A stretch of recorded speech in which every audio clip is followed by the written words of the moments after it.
Ini Musa yang katanya ingin menyelamatkan kita dari perbudakan Fir'aun, sekarang akan mencelakakan kita di Laut Merah. Mati kita, belakang Fir'aun ngejar, depan Laut Merah. Mau kemana? Belum pernah Allah ceritakan, belum pernah mereka dengar ada laut bisa terbelah. Di hadapan mata mereka Allah buktikan bahwasanya Rob mereka seperti yang dikatakan Musa. Musa alaihissalam, Nabi yang mulia, mengatakan sendirian yang tidak pernah gentar imannya. Dia katakan Allah akan menolong saya.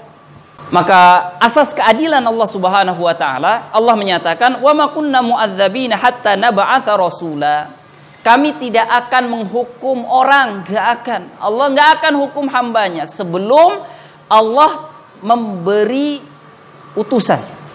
Alhamdulillahi Rabbil Alamin Ar-Rahmanir Rahim. Bapak dan Ibu kaum muslimin dan muslimat yang dimuliakan Allah Subhanahu wa taala, ada beberapa poin terkait pengertian Rob menurut pandangan umat-umat yang sesat. Maksud dari Syekh Shalih Fauzan, umat yang sesat di sini artinya adalah setiap yang tidak beribadah kepada Allah Subhanahu wa taala. Maka disebut salah jalan. Karena sesat itu maksudnya adalah salah jalan.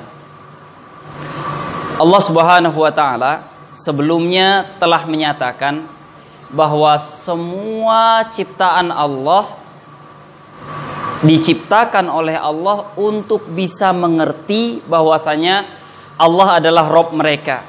Maka Allah menyatakan di dalam Al-Qur'an sebagaimana yang beliau bawa di halaman 27 di dalam Ar-Rum ayat 30, "Fa'aqim wajhaka lid-dini hanifa." Hadapkan wajahmu kepada agama yang lurus.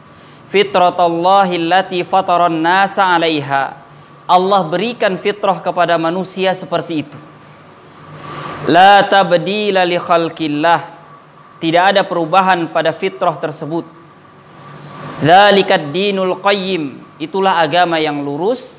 Artinya selain seperti itu ya salah jalan. Salah jalan itu beliau bahasakan dengan sesat.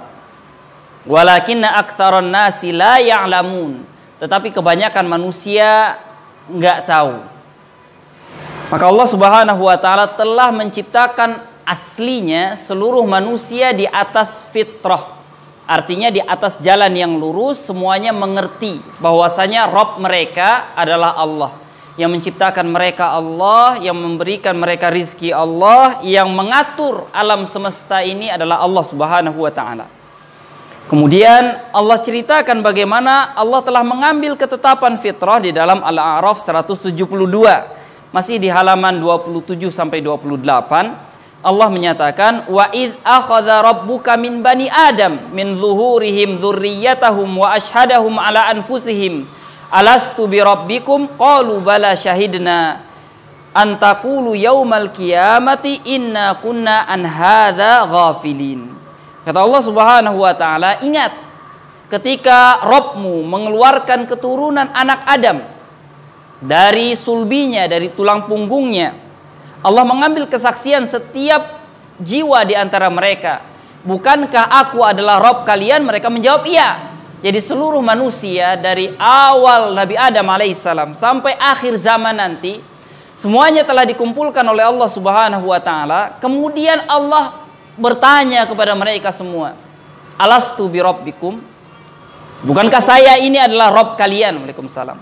Kemudian semua manusia dari awal sampai akhir mereka menyatakan, iya, kami bersaksi, kami mengakui bahwasanya Allah Subhanahu wa taala adalah Rabb mereka. Kemudian Allah mengatakan, dilakukan seperti ini agar kalian tidak menyangkal nanti pada hari kiamat. Kami belum pernah diberitahu ya Allah. Kami nggak tahu sama sekali. Maka Allah Subhanahu wa taala mengkabarkan ini kembali. Kemudian Nabi yang mulia menyatakan, kullu mauludin yuladu 'alal fitrah. Setiap yang lahir itu lahir di atas fitrah. fa abawahu yuhawwidanihi aw yunassiranihi aw yumajjisanihi. Orang tuanya yang merubahnya menjadi Yahudikah, menjadi Nasranikah, menjadi Majusikah. Maka kaum muslimin, bapak dan ibu yang dimuliakan Allah Subhanahu wa taala, maka para ulama sebahagian dari ayat yang mulia ini menyatakan semua manusia itu sudah mendapatkan 3 kali persaksian minimalnya. Pertama, sebelum lahir ke dunia, Allah telah mengambil persaksiannya, saya ini Rabb kalian. Semuanya mengakui. Yang kedua, Allah Subhanahu wa taala telah memberikan fitrah. Manusia itu tahu tanpa diajari oleh siapapun, Rabb-nya itu adalah Allah Subhanahu wa taala. Kemudian yang ketiga, Allah mengutus kepada mereka setiap nabi dan rasul. Adanya setiap nabi dan rasul lah kepada seluruh umat yang akan menyambungkan fitrah tersebut dengan pengajaran. Kemudian di sini ada firman Allah Subhanahu wa taala di dalam halaman 28, khalaqtu ibadi hunafa'a fajtalathumush syayatin. Aku telah ciptakan hambaku semuanya di atas jalan yang lurus, kemudian syaitan yang memalingkan mereka. Sama seperti setiap siswa sudah diberi pelajaran. Setiap siswi sudah diberi pelajaran, itu biasanya di sekolah seperti itu. Akan tetapi kalau pulang ke rumah lupa. Mereka sebahagian lupa karena waktu, lupa karena pelajaran lain, lupa karena banyak pengetahuan lain. Intinya semuanya sudah diberitahu. Maka asas keadilan Allah Subhanahu wa taala, Allah menyatakan, "Wa ma kunna mu'adzabina hatta nab'atsa rasula." Kami tidak akan menghukum orang, enggak akan. Allah enggak akan hukum hambanya sebelum Allah memberi utusan. Sebelum ada yang ngajarin, Allah enggak akan menghukum hambanya. Maka sebahagian disebutkan di dalam riwayat dari hadis Nabi yang mulia, sebahagian hamba Allah itu mengadu kepada Allah di akhir zaman, di hari kiamat maksudnya. Ya Allah, enggak ada nabi yang datang pada kami, enggak ada. Persaksian sebelum kelahiran, iya, semua orang dapat. Persaksian di atas fitrah, iya, semua orang dapat. Tapi tetap sebahagian hamba Allah itu mengadukan. Gak ada yang memberikan kami pengajaran bahwasanya cara ibadah begini, gak ada. Semua akan mengadu kepada Allah Subhanahu wa taala. Bagi mereka yang betul tidak akan ada. Maka Allah Subhanahu wa taala akan menunjukkan keadilannya di hadapan mereka pada hari kiamat. Allah memberikan satu ujian kepada setiap manusia. Siapa yang taat kepada Allah, begitulah akhirnya mereka juga akan seperti itu. Mau diberikan Rasul sebagai orang yang mengajarkan, mau hidup di masa Nabi, kelakuannya sama. Gak ada setiap orang yang menyatakan, saya kalau hidup di masa Nabi mungkin akan jadi sahabat Nabi yang paling taat. Atau bisa jadi seseorang itu akan menjadi musuh Nabi yang paling jahat. Maka Allah Subhanahu wa taala akan memberikan satu ujian. Itu sama saja. Mau mereka diberikan nabi di hadapan mereka, dihadapkan mukjizat di depan mata mereka, begini akhirnya sama. Maka setiap orang yang merasa belum pernah ada yang memberikan mereka petunjuk, belum ada yang ngajarin Quran, belum ada yang ngajarin cara ibadah, itu datang kepada Allah, Allah akan berikan ujian. Apabila mereka taat pada Allah, ya, mereka juga akan taat hasilnya pada Allah Subhanahu wa taala. Ketika diberikan utusan, mereka akan taat sama. Tapi kalau mereka tidak taat pada Allah, sama aja. Mau diberikan utusan kepada mereka, mukjizat di hadapan mereka, mereka juga nggak akan taat kepada Allah Subhanahu wa taala. Maka asas bagi Allah Subhanahu wa taala adalah keadilan. Maka di sini Allah Subhanahu wa taala telah menyampaikan demikian. Kemudian di halaman 29 Allah Subhanahu wa taala berfirman di dalam Yunus 32, "Fadzalikumullahu rabbukumul haq, famadza ba'dal haqqi illa dhalal." Itulah Allah Subhanahu wa taala Rabb kalian. Rabb satu-satunya yang hak. Hak maksudnya yang berhak menerima ibadah dari kalian semua. Hak maksudnya gak ada yang menciptakan langit kecuali Allah, gak ada yang memberi rizki kecuali Allah, gak ada yang mengurus, mengatur kecuali Allah Subhanahu wa ta'ala. Kemudian Allah menyatakan, famadza ba'dal haqqi illa dhalal. Apalagi setelah kebenaran kecuali kesesatan. Gak ada. Allah ingin menyatakan di dalam surat yang mulia ini, Rob itu cuma satu. Setelah yang benar ini gak ada kecuali kesesatan. Gak ada yang bisa dapat dicari. Kemudian di dalam surat Yusuf, ini sudah masuk pada pembahasan pengertian Rob menurut pandangan umat yang keliru. Pembahasan sebelumnya, ayat-ayat yang kita bacakan dari hadis maupun dari Al-Quran, ini menunjukkan bahwasanya Rob adalah Allah Subhanahu wa ta'ala. Semua manusia tahu. Semua fitrah manusia tahu. Allah yang ciptakan, Allah yang tahu terhadap ciptaannya. Dan Allah sudah kasih kabar begitu. Dan itu bisa diteliti dan dibuktikan sendiri oleh setiap insan. Allah yang tahu akan ciptaannya, Allah sudah kasih kabar di dalam Al-Quran. Nabi sudah sampaikan wahyu dari Allah Subhanahu wa ta'ala. Sekarang kita akan mulai penjelasan tentang menurut umat yang sesat bagaimana Rob itu. Kenapa bisa sampai seperti itu kekeliruan sebahagian manusia? Allah sebutkan firman-Nya di dalam Yusuf ayat 39 dan 40. Allah katakan, ini adalah perihal Nabi Yusuf alaihissalam. Nabi Yusuf tatkala di penjara bercerita kepada teman satu penjaranya, A'arbabun mutafarriquna khairun amillahul wahidul qahhar. Apakah Rob yang banyak yang disembah oleh masyarakat kita itu lebih baik, ataukah Allah yang satu yang maha perkasa, maha kuasa yang lebih baik? Kemudian Nabi Yusuf menyatakan, ini sebab kenapa sebahagian manusia salah langkah, salah jalan. Ma ta'buduna min dunihi illa asma'an sammaitumuha antum wa aba'ukum ma anzalallahu biha min sultan. Yang kalian ibadahi selain daripada Allah itu cuma nama yang bapak kalian kasih nama, yang kalian kasih nama, bukan keterangan dari Allah Subhanahu wa ta'ala sama sekali. Karena memang kenyataannya demikian. Setiap anak kalau kita suruh panggil, ini ayah, mereka akan panggil ayah. Ini bapak, mereka akan panggil bapak. Ini baba, mereka akan panggil baba. Setiap anak seperti itu yang lahir. Kalau kita katakan ini Tuhan, mereka akan bilang, iya patung ini Tuhan. Tuh yang terbit matahari itu Tuhan yang memberikan kehidupan kepada alam semesta. Mereka akan bilang, iya itu Tuhan. Kebanyakan kekeliruan manusia adalah dari orang tuanya. Nah, ini poin yang pertama yang Allah sebutkan di dalam surat Yusuf ayat 39 sampai 40. Menurut masyarakat, Rob mereka adalah banyak dan keliru itu karena dari orang tuanya mengajarkan demikian.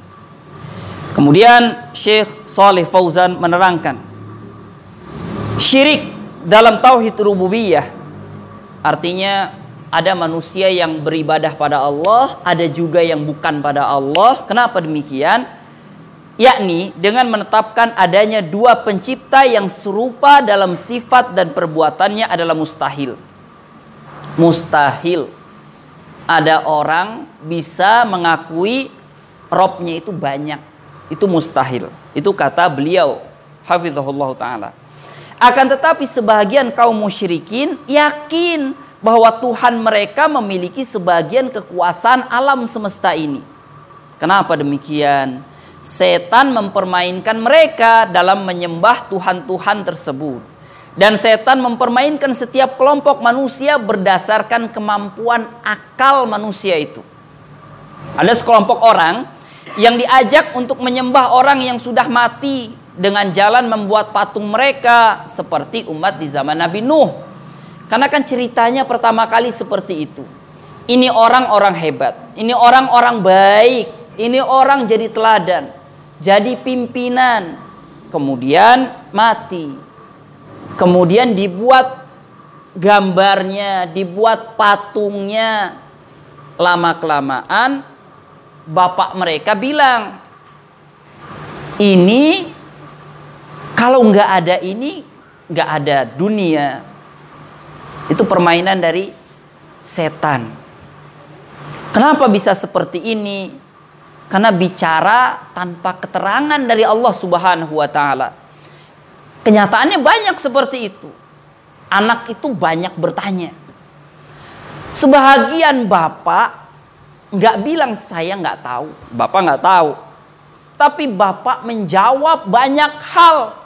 Padahal bapak itu nggak tahu. Nah, itu banyak seperti itu. Itu juga terjadi pada zaman Nabi Nuh. Artinya sebelum Nabi Nuh diutus oleh Allah Subhanahu wa ta'ala, sudah banyak seperti itu. Anak banyak bertanya tentang ketuhanan. Allah banyak bertanya tentang Rob mereka. Dan bapak-bapak ini nggak tahu. Orang tua mereka nggak tahu. Lalu mereka mengatakan, iya. Dibisiki oleh syaitan, ini Robnya. Ini yang menciptakannya, ini yang menyembuhkannya. Saya coba untuk minta tolong pada patung ini, sembuh. Maka dia yang memberikan kesembuhan. Nah, seperti itu. Kemudian Syekh Shalih Fauzan menyatakan, ada pula sekelompok lain yang membuat berhala-berhala dalam bentuk planet. Maksudnya adalah matahari, bulan, bintang. Seperti yang Allah kabarkan perihal Nabi Ibrahim. Ketika Nabi Ibrahim ingin mengajak kepada umatnya, beliau menyatakan demikian. Allah sebutkan di dalam Al-An'am ayat 76, "Falamma janna 'alaihi al-lailu ra'a kaukaba."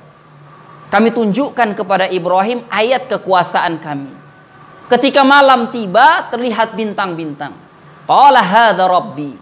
Nabi Ibrahim berkata kepada teman-temannya, ini Rabb saya. Sesembahan yang saya pilih, bintang-bintang ini. Falamma afala qala la uhibbul afilin.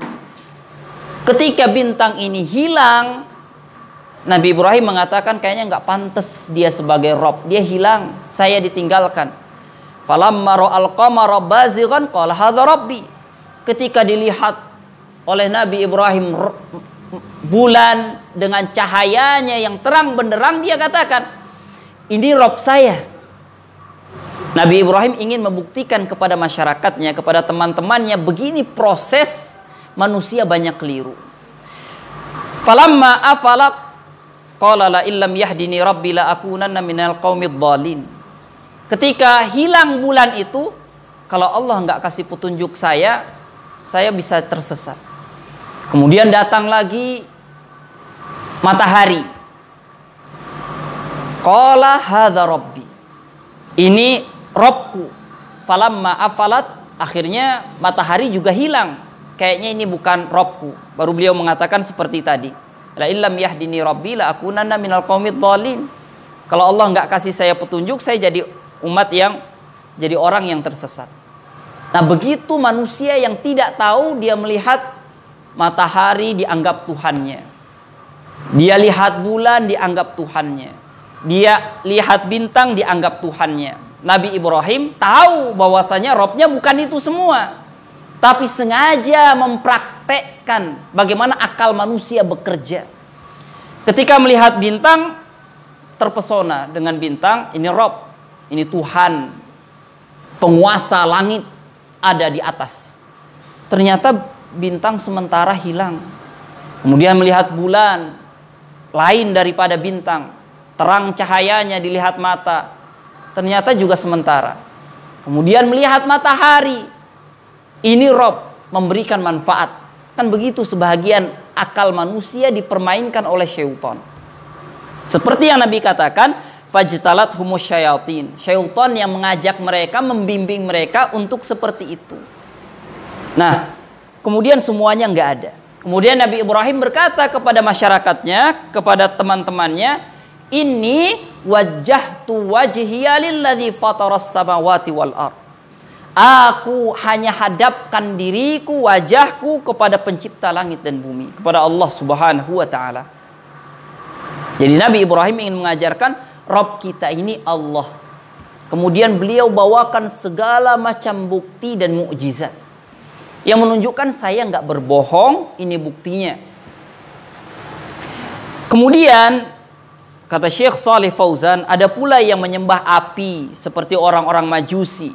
Ada yang menyembah sapi seperti orang India. Ada yang menyembah malaikat, ada yang menyembah pohon besar, ada yang menyembah batu yang dikeramatkan, makam yang dikeramatkan. Kenapa semua ini terjadi? Ini kesimpulan dari Syekh Shalih Fauzan. Semua ini penyebabnya karena mereka membayangkan, menggambarkan benda-benda tersebut memiliki sifat rububiyah. Karena syaitan membisikkan di kepala manusia, benda-benda ini berkemampuan menciptakan, berkemampuan menyembuhkan, berkemampuan memberi rizki, berkemampuan mengkabulkan doa, berkemampuan mengatur alam semesta. Dari mana manusia tahu? Gak ada yang ngasih tahu manusia kecuali bisikan syaitan yang ada di kepala. Allah gak turunkan ayat, Allah gak turunkan bukti, Allah gak turunkan para nabi dan rasul, gak ada. Umat Nabi Musa pertama kali bisa menyembah anak sapi setelah sebelumnya ditunjukkan di hadapan mereka mukjizat karena hal yang seperti ini. Nabi Musa katakan, Rabb kita adalah Allah Subhanahu wa ta'ala. Mereka setengah percaya, setengah enggak. Yang penting saya dibebaskan dari perbudakan Fir'aun. Dibawa mereka ke tengah laut. Di situ Allah menguji setiap hati mereka. Ini Musa yang katanya ingin menyelamatkan kita dari perbudakan Fir'aun, sekarang akan mencelakakan kita di Laut Merah. Mati kita, belakang Fir'aun ngejar, depan Laut Merah. Mau kemana? Belum pernah Allah ceritakan, belum pernah mereka dengar ada laut bisa terbelah. Di hadapan mata mereka Allah buktikan bahwasanya Rob mereka seperti yang dikatakan Musa. Musa alaihissalam, Nabi yang mulia, mengatakan sendirian yang tidak pernah gentar imannya. Dia katakan Allah akan menolong saya. Sendirian berdiri di hadapan laut. Allah suruh pukul laut, dia pukul. Dia tidak merasa dibohongi oleh Allah kalau laut itu enggak memberikan pertolongan, enggak apa-apa yang terjadi, tongkat dipukul ke laut. Apa yang pernah diceritakan oleh orang-orang tua mereka enggak ada. Laut itu terbelah di hadapan mata mereka. Belum pernah mereka lihat seperti itu. Ada laut bisa disentuh, dinding-dindingnya terbelah. Dan mereka menyusuri Laut Merah dari ujung Mesir ke ujung Palestina. Kemudian dengan mata kepala mereka, mereka lihat Fir'aun ditenggelamkan, ditutup di bawah laut itu.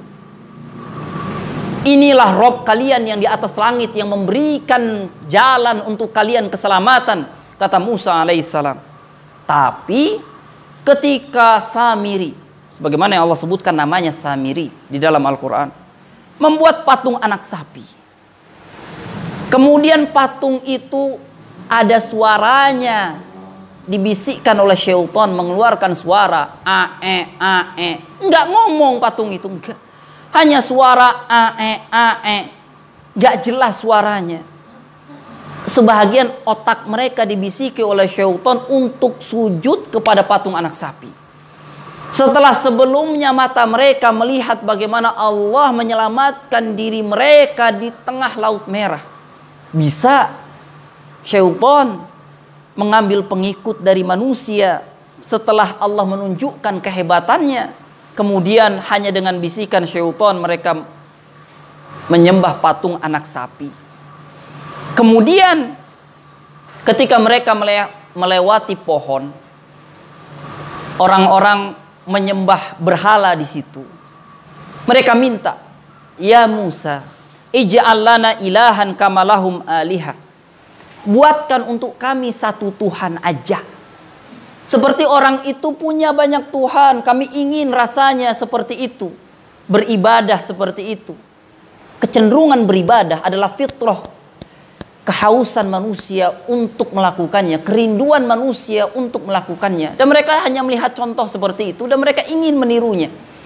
Maka Nabi Musa marah. Bukankah aku telah katakan Rob kalian itu Allah, bukan patung anak sapi dan bukan patung-patung yang seperti itu. Sekarang kalian ingin meminta kepada aku untuk dibuatkan Tuhan. Innakum qaumun tajhalun. Kalian ini umat yang sangat tersesat jalan. Sudah diberitahu, sudah ditunjukkan di mata kepala kalian, tapi kalian tetap minta dibuatkan Tuhan. Padahal Allah Subhanahu wa taala telah menunjukkan kehebatannya di hadapan kalian. Nah, begitu syaitan akan menyesatkan manusia dengan bisikannya. Di kepala mereka minta dibuatkan Tuhan, akhirnya mereka ucapkan seperti itu.